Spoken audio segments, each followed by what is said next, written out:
ಕಮಲಶಿಲೆ ದೇವಾಲಯದಲ್ಲಿ ಹರಿದ ಕುಬ್ಜಾ ನದಿ ನೀರು. ಉಡುಪಿಯ ಕುಂದಾಪುರದ ಕಮಲಶಿಲೆ ದೇವಸ್ಥಾನ ಇದು. ಬೆಳಗಿನ ಜಾವ ದೇವಿಯ ಚರಣ ಸ್ಪರ್ಶಿಸಿದ ನದಿ ನೀರು ಬರ್ತಾ ಇದ್ದಂತೆ ದೇವಿಗೆ ಅರ್ಚಕರಿಂದ ಮಂಗಳಾರತಿಯಾಗಿದೆ. ವರ್ಷಕ್ಕೆ ಒಂದು ಬಾರಿ ಗರ್ಭಗುಡಿಗೆ ಬರುವ ಕುಬ್ಜಾ ನದಿ ನೀರಿದು. ನೈಸರ್ಗಿಕ ಪುಣ್ಯ ಸ್ಥಾನಕ್ಕೆ ಕಾತರದಿಂದ ಭಕ್ತರು ಕಾಯ್ತಾ ಇದ್ರು.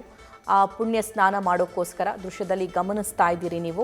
ಕಮಲಶಿಲೆ ದೇವಾಲಯದ ದೃಶ್ಯ ಇದು. ಬೆಳಗಿನ ಜಾವ ದೇವಿಯ ಚರಣ ಸ್ಪರ್ಶ ಮಾಡಿದೆ ಈ ಕುಬ್ಜಾ ನದಿ ನೀರು ಬರ್ತಾ ಇದ್ದಂತೆ ದೇವಿಗೆ ಅರ್ಚಕರಿಂದ ಮಹಾಮಂಗಳಾರತಿ ಆಗಿದೆ. ವರ್ಷಕ್ಕೆ ಒಂದು ಬಾರಿ ಗರ್ಭಗುಡಿಗೆ ಈ ಕುಬ್ಜಾ ನದಿ ನೀರು ಬರುತ್ತೆ. ದೇವಿಯ ಪಾದಸ್ಪರ್ಶ ಅಲ್ಲಿ ಮಾಡುತ್ತೆ. ನೈಸರ್ಗಿಕ ಪುಣ್ಯ ಸ್ನಾನಕ್ಕೆ ಒಂದು ವರ್ಷದಿಂದ ಭಕ್ತರು ಕಾಯ್ತಾ ಇದ್ರು.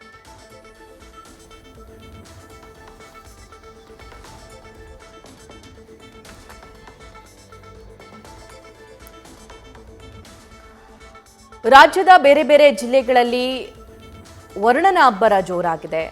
ಈ ಕರಾವಳಿ ಭಾಗದಲ್ಲೂ ಕೂಡ ಒಳ್ಳೆ ಮಳೆಯಾಗಿದೆ. ಇನ್ನು ಬೆಳಗಾವಿ ಮತ್ತು ವೆಸ್ಟರ್ನ್ ಘಾಟ್ಸಲ್ಲೂ ಕೂಡ ಒಳ್ಳೆ ಮಳೆಯಾಗಿದೆ.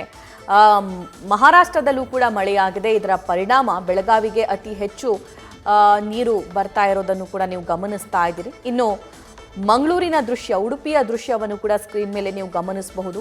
ಉಡುಪಿಯ ಕುಂದಾಪುರದ ಕಮಲಶಿಲೆ ದೇವಸ್ಥಾನ ಇದು. ಈ ದೇವಸ್ಥಾನಕ್ಕೆ ಪ್ರತಿ ವರ್ಷ ಕುಬ್ಜಾ ನದಿ ನೀರು ದೇವಿಯ ಪಾದಸ್ಪರ್ಶ ಮಾಡುತ್ತೆ, ಪುಣ್ಯ ಸ್ನಾನ ಆಗುತ್ತೆ ಅನ್ನುವಂತಹ ನಂಬಿಕೆ ಇದೆ. ಸೊ ಆ ನಂಬಿಕೆ ಈ ಬಾರಿಯೂ ಕೂಡ ಸಾಕಾರವಾಗಿದೆ. ಇನ್ನು ಬೆಳಗಾವಿಯ ಹನುಮ ದೇವಸ್ಥಾನದ ದೃಶ್ಯವನ್ನು ಕೂಡ ನೀವು ಗಮನಿಸ್ತಾ ಇದ್ದೀರಿ. ಇನ್ನು ಉಡುಪಿಯ ಬಗ್ಗೆ ಮತ್ತಷ್ಟು ಮಾಹಿತಿಯನ್ನು ನಮ್ಮ ಪ್ರತಿನಿಧಿ ಪರೀಕ್ಷಿತ್ ನೀಡ್ತಾ ಹೋಗ್ತಾರೆ.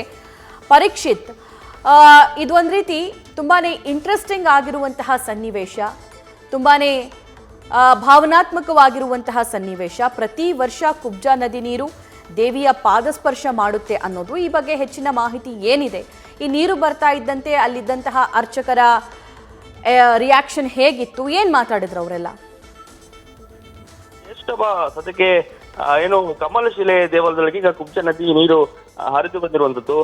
ಕೇವಲ ಒಂದೆರಡು ಗಂಟೆಗಳ ಕಾಲ ಈ ಕುಬ್ಜಾ ನದಿ ನೀರು ಒಳಗೆ ಹರಿಯುತ್ತೆ. ಮುಖ್ಯವಾಗಿ ಪ್ರತಿ ವರ್ಷ ಮಳೆಗಾಲದಲ್ಲಿ ಇದು ಸಾಮಾನ್ಯವಾದ ಪ್ರಕ್ರಿಯೆ. ಯಾಕಂದ್ರೆ ಕಮಲಶಿಲೆ ದೇವಸ್ಥಾನ ನೈಸರ್ಗಿಕ ಪುಣ್ಯ ಸ್ಥಾನ ಅಂತ ಹೇಳ್ಬೋದು. ಈ ಬ್ರಾಹ್ಮಿ ದುರ್ಗಾ ಪರಮೇಶ್ವರಿ ದೇವಸ್ಥಾನಕ್ಕೆ ಕುಬ್ಜಾ ನದಿ ನೀರು ಹರಿದು ಬಂದ ಕೂಡಲೇ ಒಂದು ರೀತಿಯ ಈ ಭಾಗದಲ್ಲಿ ಏನು ಮುಖ್ಯವಾಗಿ ದೇವಾಲಯದಲ್ಲಿ ಅರ್ಚಕರಿಗೆ ಒಂದು ಸಂತೋಷ ಅಂತ ಹೇಳ್ಬೋದು. ಯಾಕಂದ್ರೆ ನದಿ ನೀರು ಬಂದು ದೇವಿಯನ್ನ ಏನು ಪುಣ್ಯ ಸ್ನಾನ ಮಾಡಿಸುವಂತದ್ದು ಈ ಭಾಗದಲ್ಲಿ ಪ್ರತಿ ವರ್ಷ ನಡೆದ ಕೂಡಲೇ ಒಂದು ರೀತಿಯ ಹರ್ಷ ಅಂತ ಹೇಳ್ಬೋದು. ಅರ್ಚಕರು ಕೂಡ ಭಾರಿ ಸಂತೋಷದಲ್ಲೇ ದೇವಿಗೆ ಮಹಾಪೂಜೆಯನ್ನ ಮಾಡಿದ್ದಾರೆ. ಭಕ್ತರು ಕೂಡ ಆ ನದಿ ನೀರಿನಲ್ಲಿ ನಿಂತು ದೇವಿಗೆ ಕೈ ಮುಗಿದು ಪುನೀತರಾಗಿರುವಂತದ್ದು. ಒಟ್ಟಾರೆ ಗರ್ಭಗುಡಿ ನೀರು ಬರ್ತಾ ಇದ್ದಂತೆ ಮಂಗಳಾರತಿ ಮಾಡುವ ಮೂಲಕ ಅರ್ಚಕರು ಹರ್ಷವನ್ನ ವ್ಯಕ್ತಪಡಿಸ್ತಾ ಇದ್ದಾರೆ. ವರ್ಷ ಪ್ರತಿ ಈ ಭಾಗದಲ್ಲಿ ಗರ್ಭಗುಡಿಗೆ ಈ ಕುಬ್ಜಾ ನದಿ ನೀರು ಬಂದ ಕೂಡಲೇ ಒಂದು ರೀತಿಯ ಈ ಭಾಗದ ಭಕ್ತರಿಗೆ ಮತ್ತು ಅರ್ಚಕರಿಗೆ ಒಂದು ರೀತಿಯ ಸಂತಸ ಅಂತ ಹೇಳ್ಬೋದು. ಶಬಾ, ಥ್ಯಾಂಕ್ ಯು ಪರೀಕ್ಷಿತ್.